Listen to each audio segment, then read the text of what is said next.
수영회 때 행위 언약에 대해서 들었었어요. 그래서 아담과 하와가 행위 언약을 어김으로 우리 인간에게 임한 두 가지 중요한 사건이 무엇이었습니까?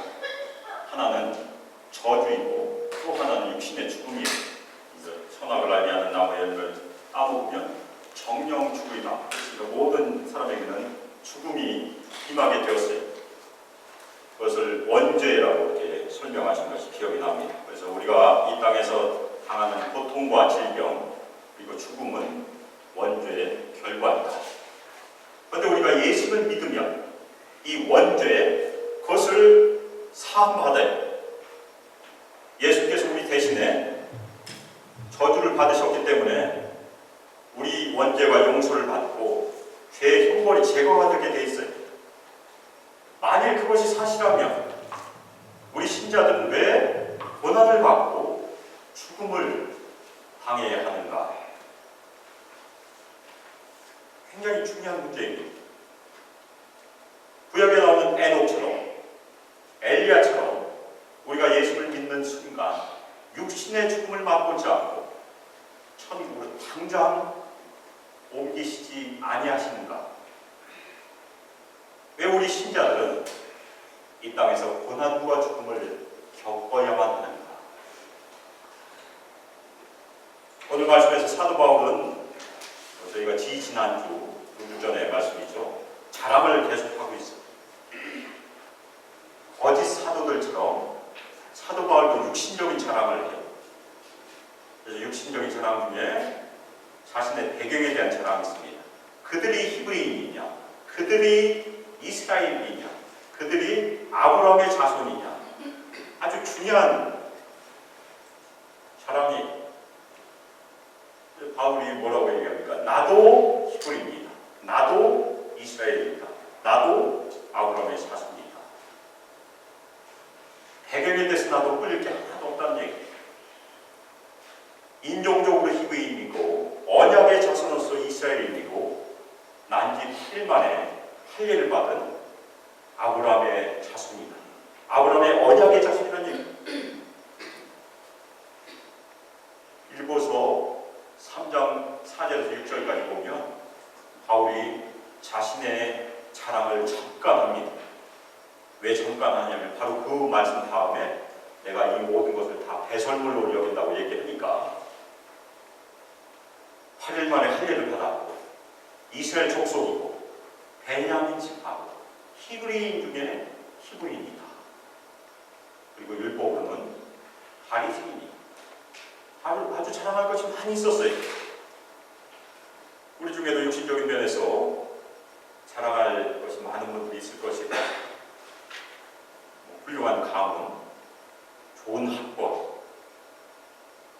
뛰어난 경력이나 저희가 세상 사람들이 재산도 자랑하고 많은 것을 자랑하죠. 사도 바울도 그런 것이 있었다는 얘기예요. 그 다음에 무슨 자랑이 있습니까? 너희만 그리스도의 일꾼이냐? 사실은 이 말씀은 굉장히 중요한 말씀이에요. 이 일꾼이라는 말은 원어에서는 디아코노스라는 말이고 영어로는 디콘이에요. 디콘. 우리가 집사라고 번역을 하죠. 근데 이것은 원래 섬기다는 말이에요. 그리스도의 일꾼은 원래 섬기도록 교회를 섬기고 성도들을 섬기고 약자를 섬기도록 예수 그리스도께서 세우신 직분인데 그 당시에 거짓 사도들은 그렇지 않았다는 것입니다. 다른 사람보다 자신을 높게 세우는 일로 직분을 사용했다는 그런 얘기입니다. 육신적인 자랑으로 직분이 타락된 것이 그 당시 거짓 사도들의 문제였었습니다. 그래서 예수께서 세상의 일과 교회 일을 구분해서 말씀하셨습니다. 세상에서는 강한 사람이 약자를 어떻게 합니까? 지배하도록 되어 있다는 것입니다. 그것이 세상의 원칙이에요. 그런데 교회 오면 것이 정반대가 되어야 된다는 얘기예요. 강한 사람이 약한 사람을 섬기도록 하는 것이 교회의 원칙이에요. 그래서 마태복음 23장 11절에 보면 너희 중에 큰 자는 너희를 섬기는 자가 되어야 하리라. 주님의 말씀이 바울이 거짓 사도들의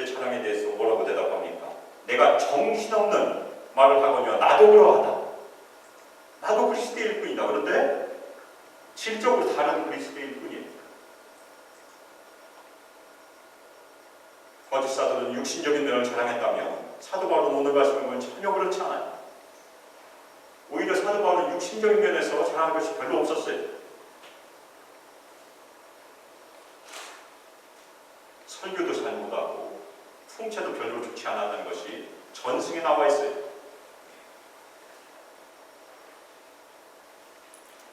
그리스도의 일꾼으로서 자랑을 한다면 무엇을 자랑할 수 있겠습니까? 지금도 그런 자랑들이 있어요. 교회를 몇 개 개척했는가? 사도 바울이 얼마나 자랑할 수 있겠습니까? 많은 교회를 개척했어요. 성도가 몇 명이다. 교회 안에 이런 프로그램들이 있다. 요즘도 그런 자랑 많이. 근데 바울은 그런 것을 전혀 자랑하지 않아요. 오히려 오늘 말씀을 보면 자신이 사역한 가운데 아주 고생했던 것, 자랑받지 않은 것을 자랑하는 것이 사도 바울의 자랑이, 약한 면을 자랑하는 것이 오늘 말씀에 기록되어 있습니다. 그래서 오늘 말씀은 저희가 다 쉽게 이해할 수 있어요. 제가 자세히 설명하지 않습니다. 내가 수고를 넘치도록 하고 옥에 갇히기도 더 많이 하고 매도 수없이 많고 여러 번 죽을 뻔하였다. 예수님의 사도가 이렇게 당했다는 것이에요. 그래서 자신이 매를 맞아 죽을 뻔했던 경험을 그 다음에 얘기합니다. 유대인들에게 40에서 하나 감한 매, 39번 맞는 매를 5번 맞았어요. 유대인들은 40대를 때리면 그것은 부끄러운 일이니까 하나를 뺐어요.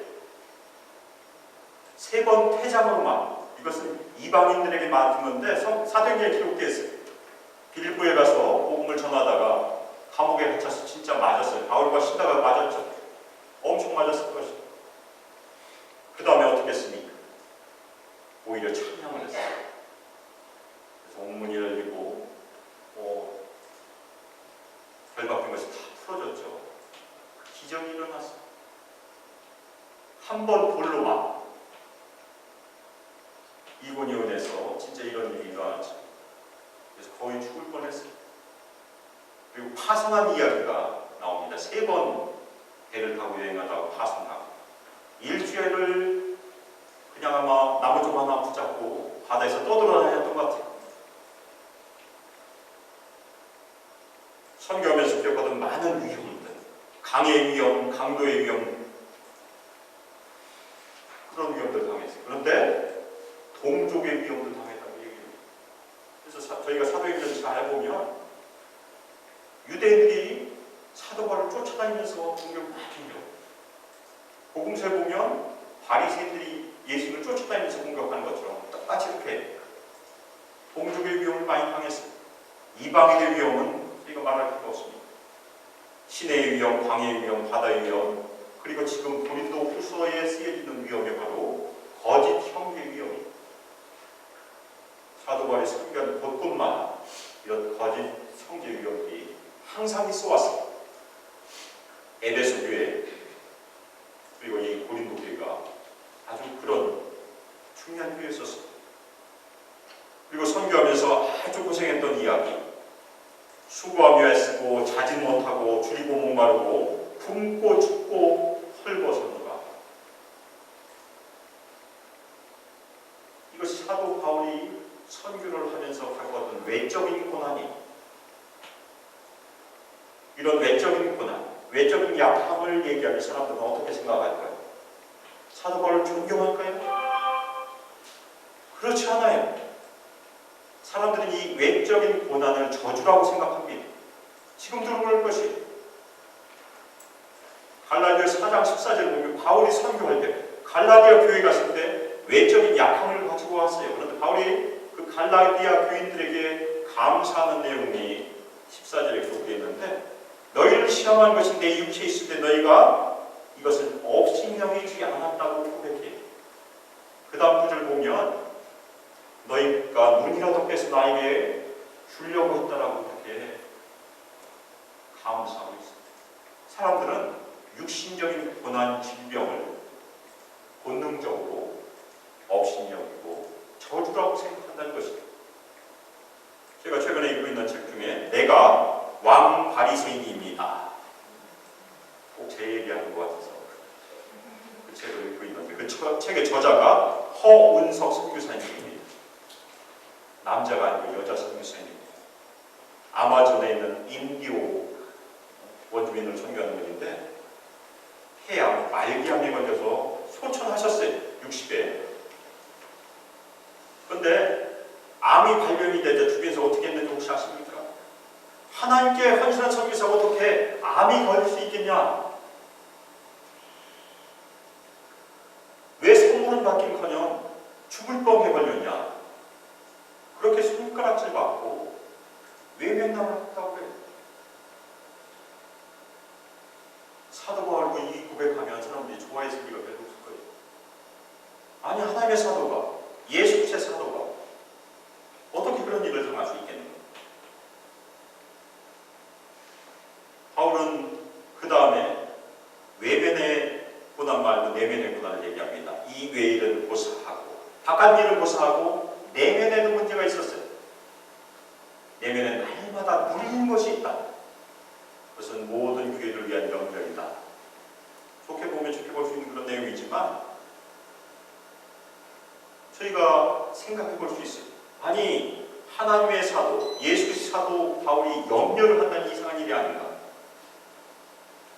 다른 신자들에게는 염려를 하나님께 맡기라고 가르치는 이 사도가 하나님께 염려를 맡기지 못하고 오히려 염려를 지고 눌림을 당한다는 얘기.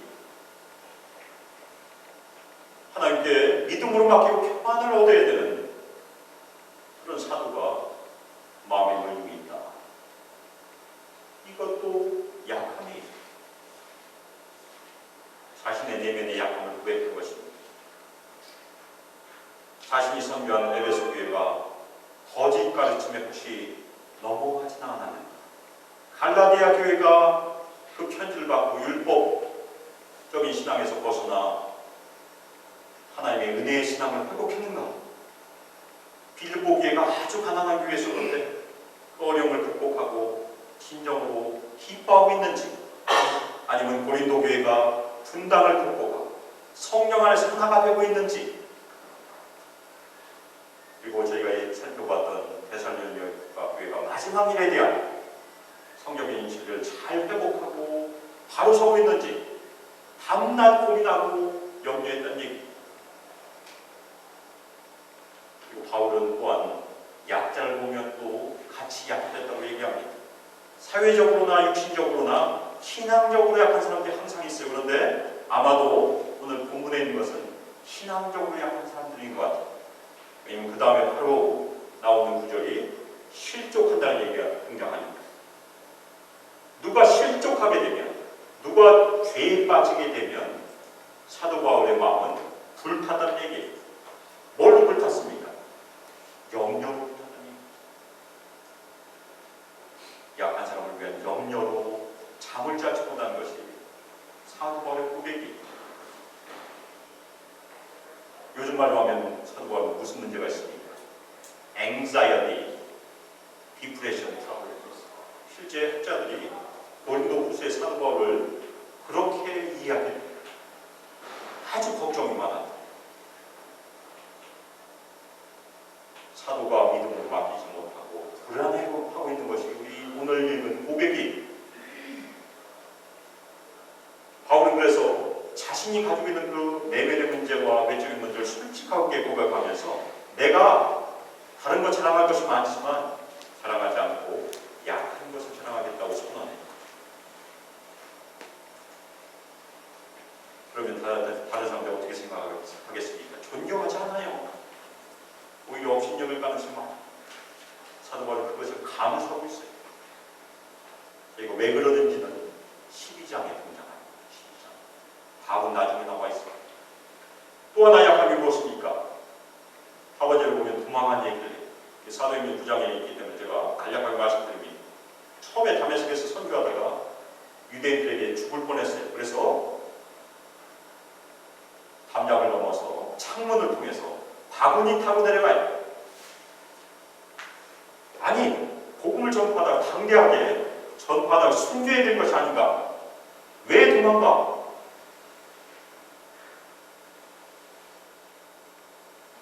몇 년 전에 잘 아는 집사님이 사도행전에 있는 사도 바울 얘기를 가지고 저한테 바울이 비겁한 것이 아니냐 이렇게 질문한 적이 있어요.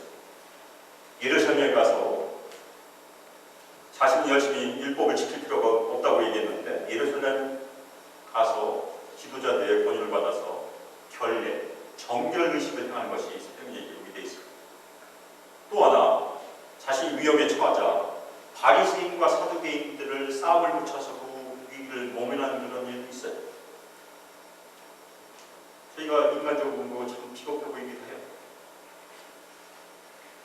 사도 바울도 약한 모습을 많이 보였다는 얘기. 바울이 도망했던 일은 분명히 약한 모습이었어요. 그런데 바울이 보였던 그 외적인 약함이다, 내면의 약함이다, 여러 가지 그 약함을 통해서 하나님께서 역사하셨다는 것이 더 중요합니다. 하나님은 그것을 다 사용하신 거죠. 우리의 실수나 실패나 우리의 고통이나 모든 것을 다 제목으로 사용하는 것이 하나님의 은혜 사용하는 것이 굉장히 중요합니다.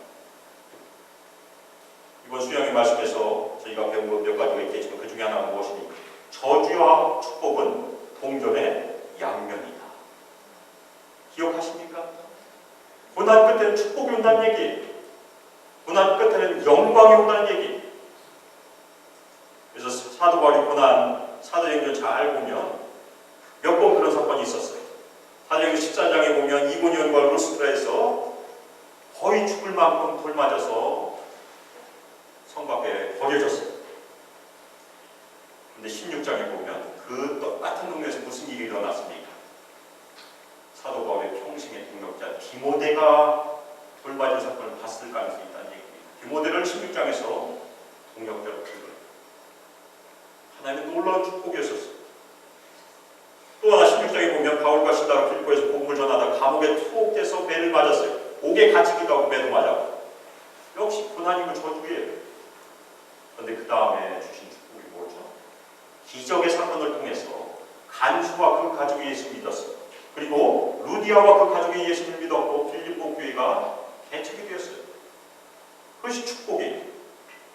그리고 파선의 경험, 물론 이 고린도 후서가 기록된 다음에 일어난 일이지만 바울의 탄배, 알렉산드리아 배가 파손된 내용이 사도행전 27장에 기록되어 있습니다. 유라굴라라는 방풍을 말라서 다 깨지고 다 침몰했는데 무슨 일이 일어났죠?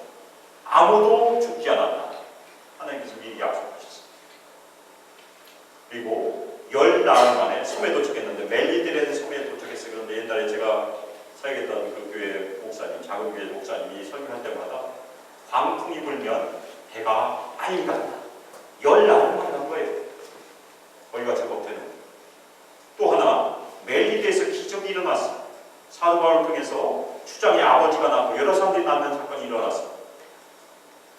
성경에 기록되어 있지 않았으면 아마 믿는 사람도 있었을 것입니다.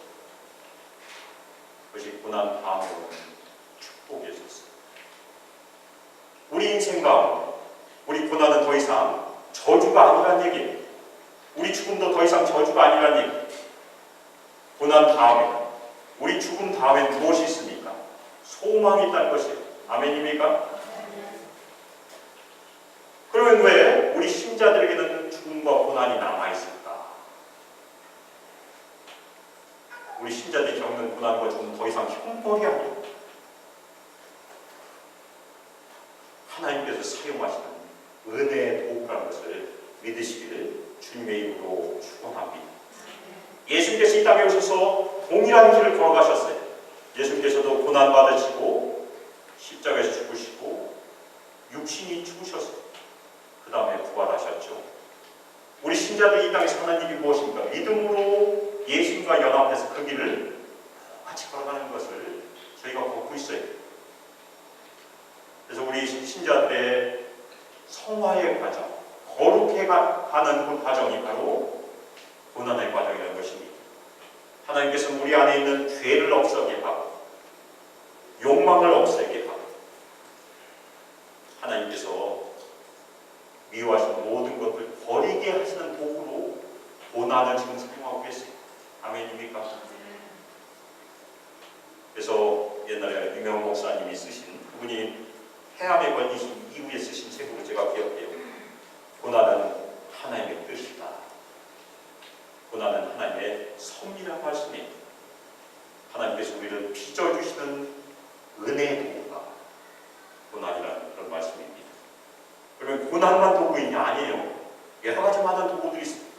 그래서 마이클 리카드라는 목사가 쓴 성화라는 작은 책에 보면 슬라이드에 뜰 거예요. 제가 계속해서 읽어드리겠습니다. 하나님의 말씀에서 하나님의 영광을 보는 것, Beholding Glory in Scripture. 다음 슬라이드 띄워주시죠. 네. 그리고 다음으로 기도에서 하나님의 영광을 보는 것, Beholding Glory in Prayer. 그리고 저희가 속으로 저희가 모이고 있으니까 교제 가운데 하나님의 영광을 보는 것, Beholding Glory in Fellowship. 그리고 창조와 섭리 안에서 하나님의 영광을 보는 것, Beholding Glory in Creation and Providence. 고난이 여기 속해. 그리고 우리의 삶도 여기 속해. 그리고 마지막으로 우리의 순종 안에서 하나님의 영광을 보는 것, 섬김의 삶이 마지막입니다. 그럼 우리 신앙생활에서 이것이 어떻게 적용이 됩니까? 우리가 매주일 드리는 예배가 은혜의 도구이며 통로예요. 아멘입니까? 그리고 우리가 말씀을 읽고 묵상하고 경건의 시간을 갖고 신앙생활을 읽는 것이 다 하나님께 사용하신 도구예요. 그리고 기도하는 것, 하나님께서 사용하신 은혜 도구이고, 교제도 하나님께 사용하신 은혜 도구이고, 우리 일상의 삶, 사업, 직장, 가정, 자녀들, 우리 성도 간의 관계 다 하나님께 사용하세요. 그리고 마지막으로 지난주에 말씀드렸지만 우리가 가만히 있으면 영적으로 뚱뚱해져요. 그렇죠? 그래서 이 땅에서 뚱뚱해지지 않기 위해서 열심히 봉사하는 것, 섬김의 삶도 하나님께 사용하십니다. 이거 우리가 다 잘 알아요. 안다는 것이 중요한 것이 아니고 무엇이 중요합니까? 이 도구를 사용해야 되는데 어떻게 사용해야 됩니까? 아이가 빨리 자라기 위해서 하루에 3끼 먹을 걸 하루에 30끼를 먹으면 아이가 빨리 자랍니까? 오히려 병원에 갈 가능성이 많아요. 배탈 나서. 그래서 우리가 영적으로 빨리 성장하기 위해서 아무것도 안 하고 매일 기도만 하고 성경 읽고 하면 빨리 자랄까요? 그것도 잘못하면 이상하게 될 수 있어요. 습관이 중요합니다. 정기적으로 주님을 예배하고 정기적으로 기도하고 하나님의 얼굴을 배우고 정기적으로 말씀을 통해서 하나님을 경험하고 정기적으로 소그룹에서 만나서 교제하고 정기적으로 나가서 봉사하는 일. 습관이 굉장히 중요하다는 얘기예요. 그래서 책 제목이 그런 책 제목이 있어요. 습관이 영성이다. 우리 거룩한 습관을 잘 가지시길 주님의 이름으로 축원합니다. 우리는 죄 많은 세상 가운데 살고 있어요. 예수님께서 오시기 전에 이것이 없어지지 않고 제거되지 않아요. 우리가 죄 많은 세상 가운데 고난당하고 슬퍼하고 살아가는 사람을 먼저 떠나보내면 애통해요. 그런데 우리의 고난의 것은 절망이 아니라는 것이 굉장히 중요합니다. 오히려 우리는 소망을 우리 가슴에 가지고 있습니다. 세상 사람들은 세상의 것이 절망을 주이지만 우리는 아니라는 것입니다. 이 땅에서 우리의 생명이 끝나면 어디에서 우리는 눈을 뜨게 됩니까? 천국에서. 우리가 눈을 뜨고 제일 먼저 만난 사람이 누구겠습니까? 예수님 만나게 될 것이에요. 그때는 얼굴과 얼굴을 마주보는 그 경험을 하실 것이에요. 또 예수님 만난 적 한 번도 없어요. 예수님 얼굴이 어떻게 생긴지 몰라요. 근데 그때 가면 예수님 얼굴이 어떻게 생겼는지 다 아시게 되리라 믿습니다. 사도 바울이 오늘 무엇을 자랑했습니까? 12장에 가면 저희가 또 한번 보게 될 텐데 고난 가운데 오히려 자신의 약함을 자랑하고 있습니다. 그 약함을 자랑한 것이 고난 가운데 이 지상의 삶 가운데 은혜를 체험하는 비결임을 가슴에 새기시길 주님의 이름으로 축원합니다. 오히려 약함을 통해서 하나님께서 우리에게 부어주시는 하나님의 능력을 체험하시고 우리가 연합하여 이 땅에서 주님의 입을 이루는 소망궤로 함께 하시기를 주 예수 그리스도의 이름으로 축복하며 기도합니다. 아멘. 이 시간 합심해서 기도하실 때 저희 안에도 여러 가지 약함이 있습니다. 외적인 약함이 다 있어요. 저도 많이 있어요. 그리고 우리 내면에 약함도 있어요. 저도 사도 바울처럼 엄청 많이 염려하는 그런 스타일. 한국 가기 전에 엄청 염려하고 있어요. 우리 집이 잘 있을까? 우리 애들이 잘 있을까? 아주 걱정 많아요. 그리고 우리 얘기하지 못하는 우리 가정이나 사업이나 직장이나 우리 자녀들 가운데 여러 가지 염려가 왜 있겠습니까? 그 염려 가운데 그 약함을 하나님께 늘 고백하도록 저희를 인도해 주시고 오히려 그 약함을 통해서 역사하시는 은혜의 하나님을 우리가 경험하고 하나님의 능력을 경험하시도록 우리를 인도해 주시기 시간 하시면서 기도하겠습니다. 이제는 주 예수 그리스도의 은혜와 하나님의 사랑과 성령 하나님의 교통하심과 능력 부어주심과 인도하심 그 땅에서 주 예수 그리스도만을 바라보며 제 고난 가운데 역경 가운데 어려움 가운데 주님을 향하여 소망을 품고 그 고난을 인내로써 이기를 소망하는 저희 소망교회 모든 성도들 하나님의 자녀들과 함께하기를 주 예수 그리스도의 이름으로 축복하며 기도합니다. 아멘.